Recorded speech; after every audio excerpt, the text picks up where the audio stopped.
Hi guys, welcome back to our channel. അപ്പോൾ ഇന്നത്തെ video എന്താണെന്ന് വെച്ചിട്ടുണ്ടെങ്കിൽ ഞാൻ ഇന്നൊരു ഹെയർ കെയർ വീഡിയോ ചെയ്യാമെന്ന് വിചാരിക്കുകയാണ്. അതായത് നൈറ്റ് ഹെയർ കെയർ വീഡിയോ ചെയ്യാമെന്ന് വിചാരിക്കുകയാണ് കേട്ടോ. അപ്പോൾ നിങ്ങൾ എന്താ പറയുക, തോനെ മുടി ഉണ്ടെങ്കിലും തോനെ മുടി ഇല്ലാത്തവരാണെങ്കിലും മുടി വളരാൻ ആഗ്രഹിക്കുന്നവരാണെങ്കിലും ഇനി മുടി ഇല്ലാത്തവരാണെങ്കിലും ഒക്കെ എല്ലാവരും ചെയ്യേണ്ട ഒരു കാര്യമാണ് ഞാൻ പറയാൻ വേണ്ടി പോകുന്നത്. അല്ലാതെ ഇന്ന ആൾക്കാർക്ക് പർപ്പസ് ചെയ്തിട്ടൊന്നുമല്ല നമ്മൾ വീഡിയോ ചെയ്യുന്നത്.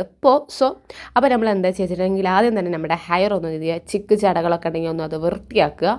പിന്നെ എന്നോട് ഒരുപാട് ആൾക്കാർ ചോദിച്ചിരുന്ന ഒരു കാര്യമുണ്ട്, ഈ ഹെയർ കളർ യൂസ് ചെയ്ത് കഴിഞ്ഞാൽ നമ്മുടെ മുടിമേൽ എന്തെങ്കിലും കംപ്ലൈൻറ്റോ കാര്യങ്ങളോ വരുമോ എന്ന്. ഓഫ്കോഴ്സ് വരും. കാരണം എന്താണെന്ന് വെച്ചിട്ടുണ്ടെങ്കിൽ ഈ കളറൊക്കെ എന്ന് വെച്ചിട്ടുണ്ടെങ്കിൽ ആദ്യമൊക്കെ നല്ല ഭംഗിയുണ്ടാകും, കുറച്ച് കഴിഞ്ഞാൽ ഭയങ്കര ഫ്രിസി ആയിട്ടിരിക്കും. അതുകൊണ്ട് അത് ഉപയോഗിക്കണം അത്ര നല്ലതാണോ എന്ന് ചോദിച്ചാൽ നിങ്ങൾക്ക് ഇഷ്ടമുണ്ടെങ്കിൽ നിങ്ങൾക്ക് യൂസ് ചെയ്യാൻ മാനേജ് ചെയ്ത് കൊണ്ടുപോകാൻ പറ്റുമെങ്കിൽ അങ്ങനെ ചെയ്യാൻ വെച്ചിട്ട് ഞാൻ നല്ലപോലെ കൊണ്ട് നടക്കാറുണ്ട്. അതുകൊണ്ടാണ് ഞാൻ ഇങ്ങനത്തെ കാര്യങ്ങളൊക്കെ ചെയ്തത്. മുടി ഫ്രീസി ആയപ്പോൾ കളർ ചെയ്ത് മുടി ഫ്രീസി ആയപ്പോൾ ഞാനിങ്ങനെ ചെയ്യാൻ തുടങ്ങിയതാണ്. അതപ്പോൾ നിങ്ങൾ എന്താ ചെയ്യണമെങ്കിൽ മുടിൻ്റെ ജടൊക്കെ കളഞ്ഞ് കഴിഞ്ഞിട്ട് നിങ്ങൾ വെളിച്ചെണ്ണ ഉണ്ടല്ലോ, അതായത് കോക്കനട്ട് ഓയിലല്ല, പാരഷൂട്ട് കോക്കനട്ട് ഓയിൽ ഉണ്ടല്ലോ, അത് നിങ്ങൾ യൂസ് ചെയ്യാൻ നോക്കുക കേട്ടോ. അതായത് നമ്മുടെ ആ എൻഡ് ഭാഗത്തൊക്കെ നന്നായിട്ട് എന്ത് ചെയ്യുക, നല്ല രീതിയിലൊന്ന് മസാജ് ചെയ്ത് കൊടുക്കുക. അല്ലാതെ ഈ പറഞ്ഞ പോലെ ഞാൻ നിങ്ങളോട് നല്ല പൂശണം, അതായത് എണ്ണ കുറേ വാരി തേക്കണം അങ്ങനെയല്ല, ജസ്റ്റ് നമ്മൾ തടവി കൊടുക്കുക ആ ഭാഗത്ത് കളറിൻ്റെ അവിടെ ടൈല് ചെയ്യണം. കാരണം നമ്മുടെ ഈ മുടി ഫ്രിസി ആയിട്ട് അങ്ങനെ പോയി കഴിഞ്ഞാൽ പിന്നെ മുടി ഫുള്ള് എന്താ പറയുക, ഹെയർ ഫോൾ വരാൻ തുടങ്ങും.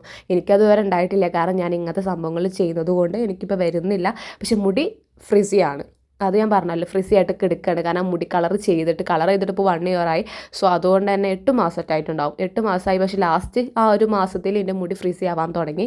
അപ്പം ഞാൻ ചെയ്ത കാര്യങ്ങൾ ഇത് ഇങ്ങനെയാണ്. നൈറ്റ് എന്ത് ചെയ്യും, മുടി വൃത്തിയാക്കും. എന്നിട്ട് ഞാൻ എന്ത് ചെയ്യും, ഇതുപോലെ മുടി ചീകിയിട്ട് ഞാൻ എന്ത് ചെയ്യും, പാരച്യൂട്ടാണ് യൂസ് ചെയ്യുന്നത്. ഇത് നമ്മൾ എന്ത് ചെയ്യാൻ നന്നായിട്ടൊന്ന് മസാജ് ചെയ്ത് കൊടുക്കുക എന്നുള്ളതാണ്. എന്നിട്ട് രാത്രി കിടക്കുന്ന സമയത്ത് മുടി അയച്ചിട്ട് കിടക്കാതിരിക്കുക.